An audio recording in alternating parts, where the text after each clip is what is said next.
Hello dears, welcome back to my channel. എല്ലാവരും സുഖമായിട്ടിരിക്കുന്നോ? പുതിയൊരു വീഡിയോയിലേക്ക് എല്ലാവർക്കും സ്വാഗതം. ഞാൻ ഇന്ന് നിങ്ങൾക്ക് കാണിച്ചു തരുന്നത് കല്ലുമ്മക്കായുടെ റെസിപ്പിയാണ്. എൻ്റെ വീട് സൗദി ഭാഗത്താണ്. അവിടെ എന്താണ് കടൽ പ്രദേശമായതുകൊണ്ട് തന്നെ ഞങ്ങൾക്ക് ആ ഒരു സമയം ഇത് കല്ലുമ്മക്കായ ഉണ്ടാവുന്ന സമയത്തൊക്കെ ധാരാളം കിട്ടാറുണ്ട്. കുറച്ച് ബുദ്ധിമുട്ടാണ് ആ കല്ലുമ്മയിൽ നിന്ന് അത് കൊത്തി കൊത്തി എടുക്കുന്നത്. എൻ്റെ അങ്കിളൊക്കെ ഭയങ്കര എക്സ്പേർട്ടാണ് ഇത് ചെയ്യാൻ വേണ്ടി. അങ്കിളുടെ പേര് ജോയി എന്നാണ്.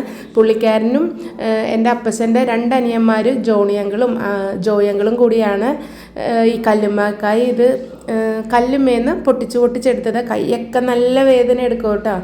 ഇനി ഞാൻ ബാക്കിയുള്ള കാര്യങ്ങൾ പുറകെ പറയാം. അതുപോലെ നമ്മൾ ഈ എന്താണ് കടലിൽ നിന്ന് ഈ കക്ക എടുത്തതിന് ശേഷം ഷെല്ലോട് കൂടിയാണ് നമുക്ക് കിട്ടുന്നത്. അത് നമുക്ക് ഒരു വലിയൊരു പാത്രത്തിലേക്ക് കുറേ വെള്ളം ഒഴിച്ചിട്ട് ഈ കക്ക നന്നായിട്ടൊന്ന് വാഷ് ചെയ്തതിന് നന്നായിട്ടൊന്ന് വേവിച്ചെടുക്കണം. അതായത് നന്നായിട്ട് തിളച്ച് വരുമ്പോഴത്തേക്കും ഈ കക്ക നന്നായിട്ട് ഇങ്ങനെ വിടർന്ന് വരും. അതിൻ്റെ ഉള്ളിൽ നിന്നാണ് ഈ കക്കാർച്ചി നമ്മൾ എടുക്കുന്നത്. അതിൻ്റെ വീഡിയോ എനിക്ക് മിസ്സായി, അതുകൊണ്ടാണ് കാണിക്കാൻ പറ്റാത്തത്. നന്നായിട്ട് വൃത്തിയാക്കി ക്ലീൻ ചെയ്തിട്ടുണ്ട്. ഇനി നമുക്കത് വേണ്ടത് സവാള എടുത്തിട്ടുണ്ട്, ഉള്ളി എടുത്തിട്ടുണ്ട്, പച്ചമുളക് എടുത്തിട്ടുണ്ട്, കറിവേപ്പില എടുത്തിട്ടുണ്ട്, ഇഞ്ചി വെളുത്തുള്ളി നന്നായിട്ടൊന്ന് ചതച്ചെടുത്തിട്ടുണ്ട്. ഇനി നമുക്ക് വേണ്ടത് കാശ്മീരി മുളക് പൊടി, മഞ്ഞൾപ്പൊടി, കുരുമുളക് പൊടിയാണ് കൂടുതൽ എടുക്കുന്നത്. ഗരം മസാല നമുക്ക് ഓപ്ഷണലാണ്. ഞാൻ കഴിവതും ഒഴിവാക്കും കക്കാർച്ചിയൊക്കെ ഫ്രൈ ചെയ്യുമ്പോൾ. വേണ്ടവർക്ക് ഫ്ലേവറിന് വേണ്ടി ചേർക്കാം.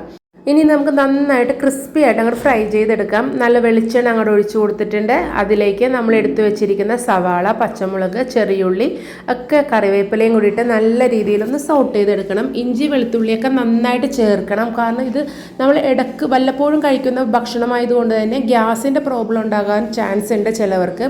അതുകൊണ്ട് തന്നെ ഇഞ്ചിയും വെളുത്തുള്ളിയും ധാരാളം ചേർത്ത് കൊടുത്താൽ അത്രയും നല്ലതാണ്. ഇങ്ങനെ അസിഡിറ്റി പ്രോബ്ലം ഉള്ളവർക്കും വയറിങ്ങനെ സ്തംഭിച്ചിരിക്കൂലേ, അങ്ങനെയുള്ളവരൊക്കെ വെളുത്തുള്ളിയൊക്കെ നന്നായി ചേർക്കണം കേട്ടോ. അപ്പോൾ നമുക്ക് ആ ഒരു ബുദ്ധിമുട്ടുണ്ടാവില്ല. അങ്ങനെ നമുക്ക് ഗ്യാസ് പ്രോബ്ലം ഉണ്ടെന്നും പറഞ്ഞ് ഇതൊന്നും കഴിക്കാതിരിക്കരുത്. ഭയങ്കര ഗുണമുള്ള സാധനമാണിത്.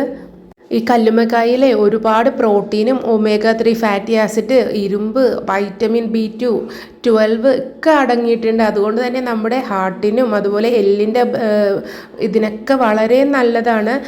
പിന്നെ നമ്മൾ നല്ല പ്രോട്ടീൻ ഉള്ളതുകൊണ്ട് തന്നെ അതായത് നമുക്ക് ഈ മസിൽ മാൻമാർക്കൊക്കെ ഉണ്ടെങ്കിലോ അവർക്കൊക്കെ മസിൽ സ്ട്രെങ്ത് ആവാനൊക്കെ വളരെ നല്ലതാണ്. ഈ ഇതിൽ ഒമേഗ 3 ഫാറ്റി ആസിഡ് ആയതുകൊണ്ട് ഹാർട്ടിന് ഭയങ്കര ഹെൽപ്പാണ്. അതുപോലെ നമ്മളുടെ ഇരുമ്പിൻ്റെ അംശം ഭയങ്കര കൂടുതലായതുകൊണ്ട് വിളർച്ച, അനീമിയ, അതേപോലെ ഈ രക്തക്കുറവുള്ളവരൊക്കെ കഴിക്കുന്നതും ഇതിൽ നല്ല അയൺ കണ്ടൻറ്റ് ഉള്ളതുകൊണ്ട് വളരെ നല്ലതാണ്.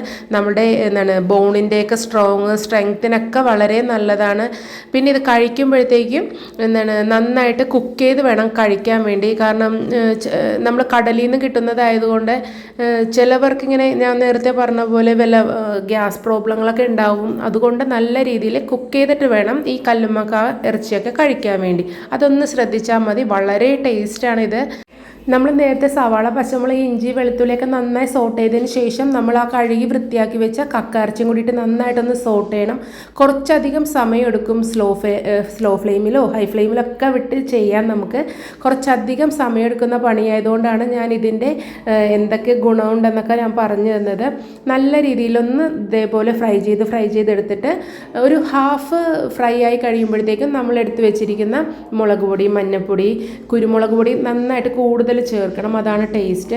ഇതെല്ലാം ഇട്ടിട്ട് പിന്നെയും ഫ്രൈ ചെയ്തെടുക്കണം. നിങ്ങൾക്ക് വേണമെങ്കിൽ ഈ സമയത്ത് ഒരു 3/4 ഭാഗം ഫ്രൈ ആയി കഴിയുമ്പോഴത്തേക്കും നമ്മുടെ തേങ്ങാക്കൊത്തുണ്ടല്ലോ, തേങ്ങാക്കൊത്തും കൂടി ചേർക്കുമ്പോൾ വളരെ ടേസ്റ്റാണ്. ഞാനിവിടെ തേങ്ങാക്കൊത്ത് ഇട്ടത് ഇവിടെ മക്കൾക്ക് അത്ര അങ്ങോട്ട് ഇഷ്ടമല്ലാത്തതുകൊണ്ടാണ് തേങ്ങാക്കൊത്തിട്ട. സൂപ്പർ ടേസ്റ്റാണ് കേട്ടോ. നിങ്ങൾ മസ്റ്റായിട്ടും ചെയ്ത് നോക്കണം.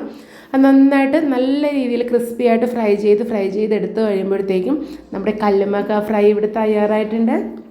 ഇത് ഇടയ്ക്കെങ്കിലും നമുക്കിത് കിട്ടുമ്പോഴത്തേക്ക് ഫ്രൈ ചെയ്തോ കറിയായിട്ട് വെക്കാം. ചിലവർ ചക്കക്കുരു ഇട്ട് കറി വയ്ക്കും, പിന്നെ വറുത്തരച്ച് വെക്കൂലേ, അതേപോലെ ഉരുളക്കിഴങ്ങിട്ട് കറി വയ്ക്കും. ഞങ്ങളുടെ നാട്ടിൽ അങ്ങനെയൊക്കെ ചെയ്യാറുണ്ട്. നിങ്ങളുടെ നാട്ടിൽ എങ്ങനെയൊക്കെയാണ് ചെയ്യുന്നതെന്നൊക്കെ പറയണം കേട്ടോ. അപ്പോൾ നിങ്ങൾക്ക് ഈ വീഡിയോ ഇഷ്ടമായെന്ന് പ്രതീക്ഷിക്കുന്നു. അടുത്ത വീഡിയോയിലൂടെ കാണാം. താങ്ക്